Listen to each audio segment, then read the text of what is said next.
Ya, halo semuanya. Mungkin udah banyak yang tahu juga kalau bulan ini adalah bulan deliverynya Jerry 65. Keyboard 65% hasil desain Iris Lab yang dulu sempat heboh banget gara-gara dibanding-bandingkan dengan trio macan Zuzum QK. Tapi sayangnya timingnya Jerry ini kayak agak telat gitu ya, jadi mungkin kalah hype dengan trio macan tadi. Nah, gue sendiri ikut grup by Jerry 65 ini dari sekitaran akhir September 2022 dan deliverynya itu adalah awal bulan ini. Jadi kurang lebih nunggu sekitar 4-5 bulanan lah. Kayaknya kalau dibandingkan sama Zuzum QK, Jerry sini yang waktu nunggunya paling lama sih.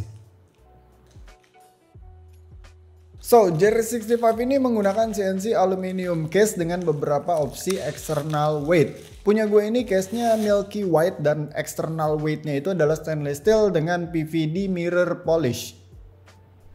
Milky white finish-nya ini bagus banget dilihat langsung, tapi dipegangnya itu entah kenapa agak aneh. Maksudnya setahu gue dia ini anodized tapi dipegangnya tuh kayak coating, kayak bukan anodized. Makanya gue agak ragu entah ini beneran anodized atau coating-coatingan kayak NK misalkan. Yang jelas warnanya rapih banget, konsisten, gak ada belang sama sekali, bahkan sampai ke bagian dalamnya pun rapih semua. Nah, yang menarik banget tentang Jerry 65 ini adalah soal mounting style-nya karena dia menggunakan PCB gasket mount. Kalau kalian lihat gasket mount pada umumnya itu kan gasket stripnya disimpan di plate. Jadi plate-nya tuh punya semacam tabs, terus ya si gasketnya ditempelin di situ. Sedangkan si Jerry sini tabsnya ada di PCB-nya itu sendiri. Jadi tumpuan gasketnya bener-bener di PCB-nya langsung. Tujuan pastinya mungkin biar mental-mentul, tapi yang paling kelihatan tuh sebenarnya biar bisa plateless build. Cuma sayangnya di sini gua nggak order extra solder PCB, jadi gua nggak akan build plateless. Soalnya plateless itu paling bener PCB-nya solder biar nggak ada resiko switch-nya copot. By the way, ngomongin soal PCB, lihat deh PCB-nya Jerry ini cakep banget. Dia 1,2 mm hot swap pakai Kelot Swap socket, ada extreme flex cut per baris di alfanya. Multi layout juga meski hot swap, nggak ada RGB ataupun underglow sama sekali, dan tentu saja udah support VIA. Untuk gasketnya sendiri dia punya dua opsi, ada gasket socks kalau mau flex maksimal dan ada juga gasket jaket kalau mau mendingan. Foamnya juga lengkap, ada IXPE foam, poron platform, dan poron cast foam 2 lembar. So langsung kita rakit aja kali ya. Seperti biasa tinggal pasang stepnya aja ke PCB-nya. Di sini gue pakai Taex clip-in 1,2 mm yang udah gue loop pakai Kratox 205G0 di bagian housing dan stemnya, dan juga BDZ Kelowna di bagian wire-nya. Habis itu kita tinggal pasang platform, dan di sini gue nggak akan pakai IXPE foamnya. Terus kita tinggal pasang plate-nya, ini pom plate by the way. Habis itu tinggal pasang switchnya deh, dan di sini gue bakalan pakai WS Quartz yang udah gue ratain ulang loopnya.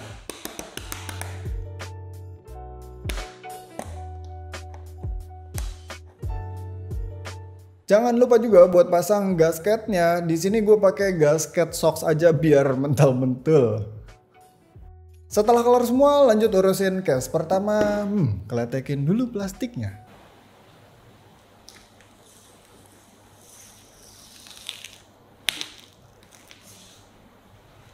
Oke, di sini gue mau pasang weight protector alias anti gores. Ini beli sebagai ekstra by the way, jadi nggak masuk ke dalam kit barebone-nya.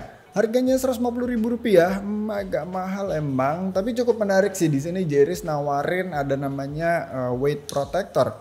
Soalnya PVD mirror polish itu bisa baret, walaupun nggak serawan itu, tapi tetap aja ada resiko buat baret. Oke, next tinggal pasang keempat rubber fitnya. Lanjut tinggal buka 8 baut dari bagian depan. Angkat top case-nya. Pasang busa penutup slot baterai karena gue nggak beli PCB yang support Bluetooth. Terus di sini gue pasang case foam 1 lembar aja biar nggak terlalu padat. Habis itu colokin kabel JST-nya yang ngeselin nih karena pendek banget. Tinggal simpan aja deh PCB di atas bottom case-nya, pastiin posisinya pas. Sekarang tinggal tutup top case-nya, pasang dari bagian atas dulu, terus dibaut lagi deh. Terakhir untuk keycaps-nya, di sini gue pakai GMK seri K yang Latin Core.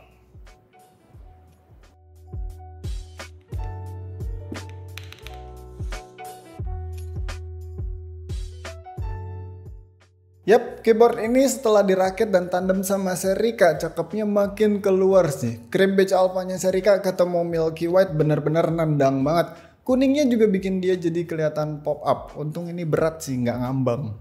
Ya, ini salah satu alasan kenapa gue cukup selektif dalam memilih keycaps, karena ya sebagian besar dari keyboard kita yang kelihatan itu keycapsnya. Dan gue dapet seri kayak ini harganya murah meriah loh, cuman 1,5 jutaan. Jadi jangan kira harga keycapsnya lebih mahal daripada harga keyboardnya. Walaupun sebenarnya nggak apa-apa juga sih kalau harga keycapsnya lebih mahal daripada harga keyboardnya. Sekarang tuh GMK banyak yang murah-murah by the way, asalkan tahu belinya di mana dan gimana. So, balik lagi ke Jerisnya. Jeris ini punya bentuk top case yang cukup beda juga karena bagian pinggirannya tuh cenderung membulat. Kalau dijajarin sama QK65 beda banget kan profile top case-nya. Side profile-nya juga cakep, nggak neko-neko, cuman ada overlap dari top case-nya. Bagian bawahnya ini sih yang paling bikin gue suka. Ada two-piece stainless steel weight dengan PVD mirror polish yang cakep banget. Sejujurnya di sini gue agak kurang suka sama tulisan Jerisnya sih, soalnya kalau handwrite kayak gini gue lebih prefer yang tulisannya tuh agak panjang. Tapi nggak apa-apa, ini minor sih. Jadi buat sekarang dari 65% budget board yang udah pernah gue coba kayak Zoom QK dan Z1 kali ya. By design gue paling demen sama si Jeris 65 ini, paling kelihatan lebih premium, dia tuh kayak kelasnya ada di atasnya mereka-mereka. Udah cukup kali ya bahas penampilannya, let's go kita typing test.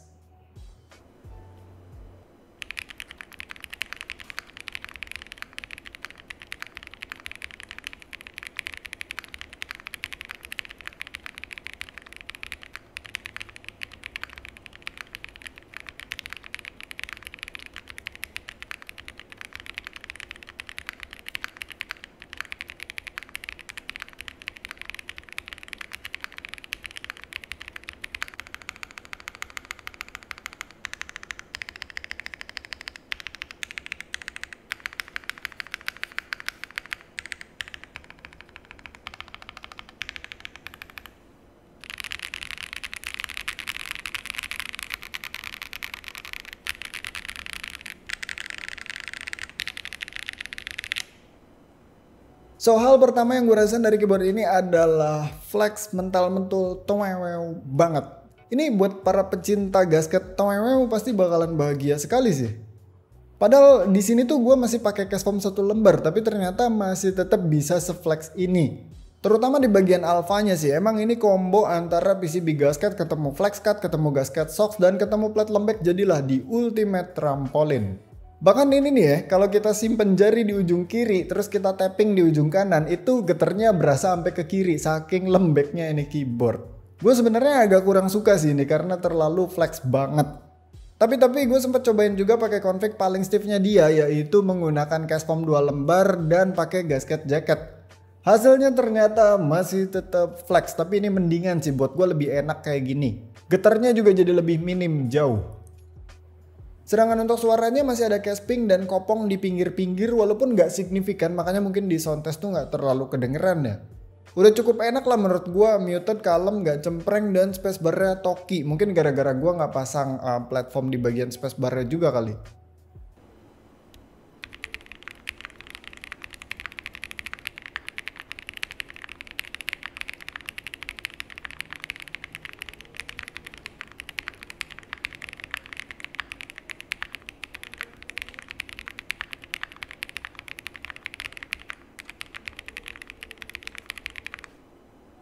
Oh ya, alasan gue kenapa nggak pakai XPE foam atau switch pad di Jeris 65 ini adalah karena pasti nanti suaranya tuh jadi creamy, marbly, toki-toki ala foam board. Sedangkan yang pertama gue bosen sama karakter suara kayak gitu, dan yang kedua QK gue tuh setupnya sama kayak gitu, setup full foam gitu.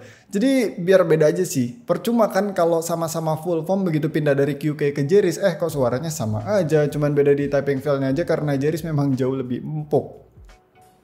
Ya, jadi paling segitu aja. By the way, untuk harga grup buy-nya Jeris yang persis kayak gua ini, kalau nggak salah harganya di Rp3.350.000 ya, ditambah si weight protectornya Rp150.000, jadi ya kisaran 3,5 juta lah. Dan tentu saja itu belum termasuk switch step sama keycaps. Jadi intinya bagusan mana antara Zoom, QK, Z1 atau Jeris? Jawabannya adalah tergantung preferensi. Tapi kalau ngomongin soal preferensi gue, kalau gue harus milih satu di antara 5 board tadi ya, gue bakalan milih Jeris 65 sih. Alasan yang pertama adalah gue berat soal desainnya sih, karena menurut gue ini desainnya bener-bener cakep banget. Dan gue udah bilang juga kalau dia ini kelihatan lebih premium, kelihatan kayak kelasnya tuh di atasnya mereka-mereka. Bukan cuman soal warna dan weightnya doang, tapi emang bentuknya bagus dan kualitasnya pun bagus. Kedua soal typing feel, gasketnya Jerry's ini adalah yang paling flex, paling empuk, paling tomewew, paling bouncy dibandingkan dengan saingan-saingannya tadi.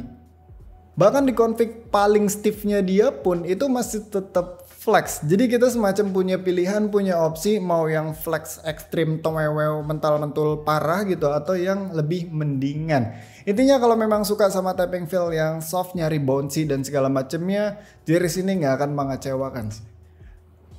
Kalau soal suara, gue rasa Jerry's ini nggak bener-bener di atasnya yang lain sih. Maksud gue nggak ada yang spesial banget, layaknya foamboard aja. Cuma enaknya di sini nggak pakai switchpad atau IXPE foam pun ya suaranya udah oke. Emang muted tapi masih oke lah buat gue.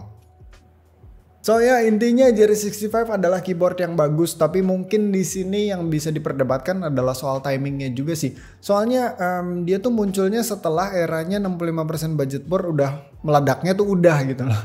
Zamannya Zoom QK itu kan bener-bener meledak banget karena keluar 65% budget board yang harganya cuma 2 jutaan tapi ternyata nawarin sesuatu yang menarik.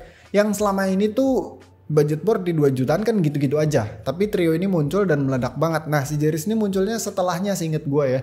Jadi kayak kurang kena aja momentumnya. Tapi sebenarnya di sisi lain kalau dipikir positifnya ya ada bagusnya. Karena justru buat orang-orang yang ketinggalan keretanya Zoom QK itu larinya ke Jerry's. Dan dapat barang yang menurut gue lebih baik daripada ketiga board yang tadi.